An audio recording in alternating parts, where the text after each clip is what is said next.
Miss Kamasha Yonkers, and I want to share a little bit about my eyesight and why receiving these contact lenses means so much to me. I have keratoconus, and without my contact lenses, I'm legally blind. For a lot of people, they don't realize how much this affects my everyday life. For me, when I wake up in the morning, the first thing I realize is without my contact lenses, I cannot see. Everything is blurry, and simple things like reading, recognizing faces, watching TV, or being on my phone becomes really difficult. My contact lenses are something that I wear because I want to. There's something that I genuinely need.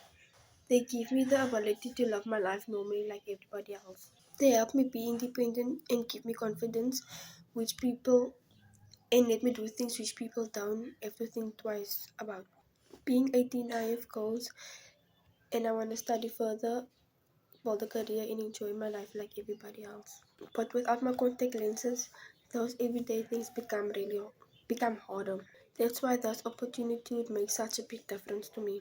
The cost of replacing contact lenses can be very overwhelming, so being chosen would take away a huge weight off my shoulder. It would mean that I could continue seeing clearly and living my life without having to worry about how I'm going to afford something I depend on every day. Thank you for listening to my story and for considering my application. I truly appreciate this opportunity and I really hope that you will consider choosing me. Thank you so much.